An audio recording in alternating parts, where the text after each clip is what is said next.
ಆಮೇಲೆ ನಾನೀಗ ಹೇಳ್ತೇನೆ ಅವರನ್ನು ಸ್ವಾಗತ ಮಾಡಿ. ಅಕ್ಕರೆಯ ಜನನಾಯಕರು ಕೇರಳ ಮತ್ತು ಕರ್ನಾಟಕ ಎಂದರೆ ಅದು ಅಣ್ಣ ತಮ್ಮಂದಿರ ನಾಡು ಅಂತ ಹೇಳಿ ನಿರಂತರವಾಗಿ ಸಾಧಿಸಿ ತೋರ್ತಾ ಇರ್ತಕ್ಕಂಥ ಕರ್ನಾಟಕ ರಾಜ್ಯದ ಪತ್ರಕರ್ತರ ಪ್ರಶ್ನೆಗಳಿಗೆ ಸುಲಲಿತವಾಗಿ ಕೌಂಟರ್ ಹಾಕುವ ಅಸಾಧಾರಣ ಪ್ರತಿಭೆ ಸನ್ಮಾನ ಶ್ರೀಮಾನ್ ಸಿದ್ದರಾಮಯ್ಯನವರು ಇದೀಗ ವೇದಿಕೆ ಹತ್ರ ಆಗಮಿಸ್ತಾ ಇದ್ದಾರೆ. ವೇದಿಕೆಯ ಸಮೀಪದಲ್ಲಿ ಮತ್ತು ವೇದಿಕೆಯಲ್ಲಿ ಪ್ರೋಟೋಕಾಲ್ ಪ್ರಕಾರ ಯಾರೆಲ್ಲ ಆಹ್ವಾನವನ್ನು ನೀಡಲಾಗಿದೆಯೋ ಅವರು ಮಾತ್ರ ಇದ್ದು ಉಳಿದವರು ಕೆಳಗಿಳಿದ ನಮ್ಮೊಂದಿಗೆ ಸಹಕರಿಸಬೇಕು ಅಂತ ತಮ್ಮಲ್ಲಿ ಕಳಕಳಿಯ ಮನವಿಯನ್ನು ಮಾಡಿಕೊಳ್ತಾ ಇದ್ದೇವೆ.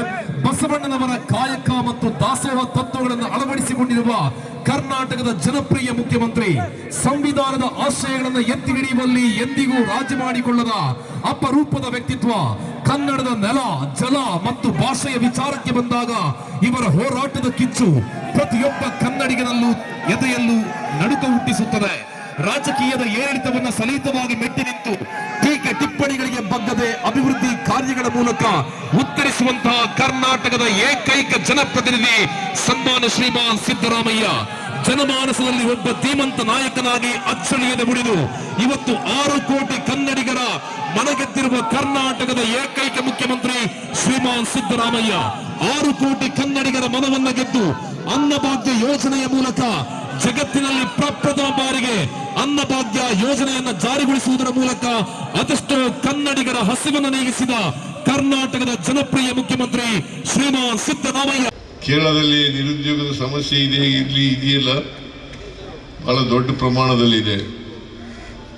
ನಿಮಗೆ ನಿರುದ್ಯೋಗ ಕಂಪೇರ್ ಮಾಡಿದ್ರೆ ಕೇರಳಕ್ಕೂ ಕರ್ನಾಟಕಕ್ಕೂ ಕೂಡ ನಿರುದ್ಯೋಗದ ಸಮಸ್ಯೆ ಎಲ್ಲ ಕಡೆ ದೇಶದಲ್ಲಿ ಎಲ್ಲ ಇದೆ ನಿರುದ್ಯೋಗ.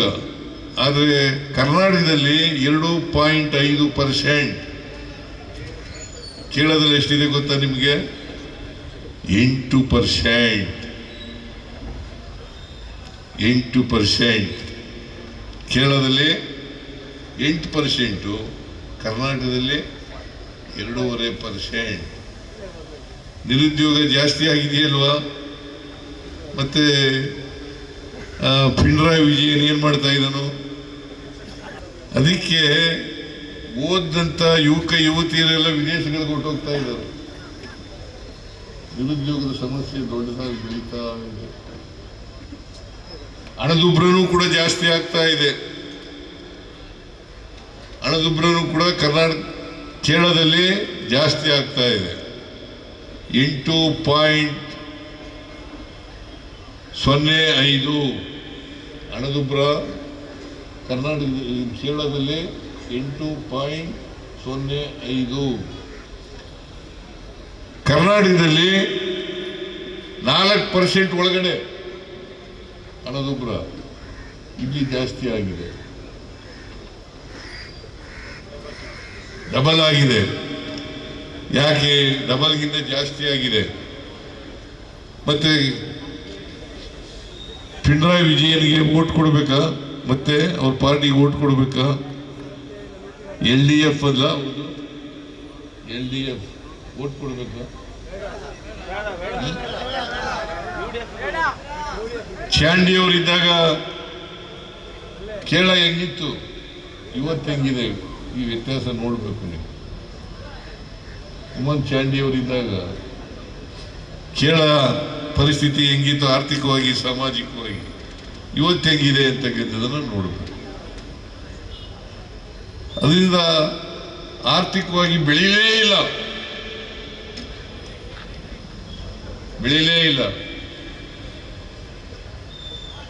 ಇವತ್ತು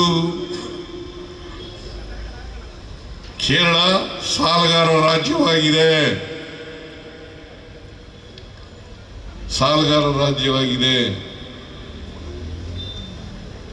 ಫಿಸ್ಕಲ್ ರೆಸ್ಪಾನ್ಸಿಬಿಲಿಟಿ ಆಕ್ಟ್ ಅಂತ ಇದೆ. ಫಿಸ್ಕಲ್ ರೆಸ್ಪಾನ್ಸಿಬಿಲಿಟಿ ಆಕ್ಟ್ ನಲ್ಲಿ ಫಿಸ್ಕಲ್ ಡಿಫಿಸಿಟ್ 3% ಒಳಗಡೆ ಇರಬೇಕು. ಇದೆಷ್ಟಿದೆ ಗೊತ್ತಾ? ಕೇರಳದಲ್ಲಿ 3.5%. ಎಷ್ಟು?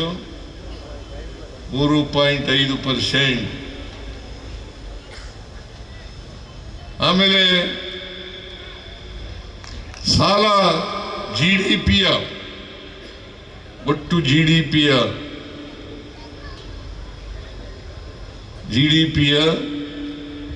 25% ಒಳಗಡೆ ಇರಬೇಕು. ಇಲ್ಲಿ ಎಷ್ಟು ಪರ್ಸೆಂಟ್ ಇದೆ? 35% ಇದೆ. ಅಂದ್ರೆ ರಾಜ್ಯ ದಿವಾಳಿ ಹತ್ರ ಹೊರಟಿದೆ, ಆರ್ಥಿಕವಾಗಿ ದಿವಾಳಿ ಹತ್ರ ಹೋಗ್ತಾ ಇದೆ. ಅದರಿಂದ ನೀವು ಮತ್ತೆ LDFನ ಅಧಿಕಾರಕ್ಕೆ ತಗೊಂಡ್ಬಂದ್ರೆ ಕರ್ನಾಟಕ, ಕೇರಳ ಇನ್ನಷ್ಟು ದಿವಾಳಿ ಆಗ್ತದೆ ಆರ್ಥಿಕವಾಗಿ. ದಯಮಾಡಿ ಬಿಜೆಪಿಗೆ ವೋಟ್ ಕೊಡಬೇಡಿ.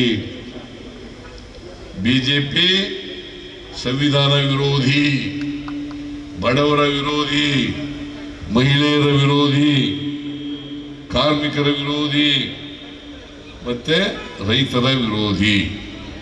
ಅವ್ರಿಗೆ ಓಟ್ ಕೊಡ್ತಾರ? ನೀವು ಒಟ್ಟಾರೆ ಆರ್ಥಿಕ ಪರಿಸ್ಥಿತಿಯನ್ನ ಅವಲೋಕನ ಮಾಡಬೇಕು ಅಂತೇಳಿ ನಿಮ್ಮಲ್ಲಿ ಕೇಳ್ಕೊಂಡು ನಾನು ಬಹುಶಃ ಇನ್ನೂ ಒಂದು ಕಾರ್ಯಕ್ರಮ ಇದೆಯಲ್ಲ ಉದುಮ,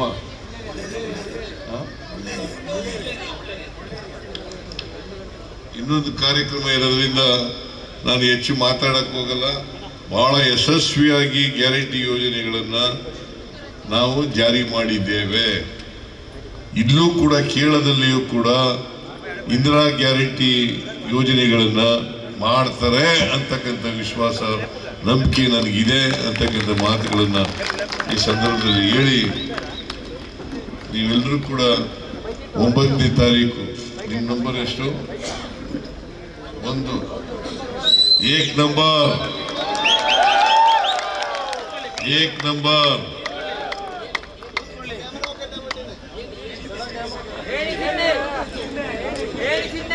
ಚಿಹ್ನೆ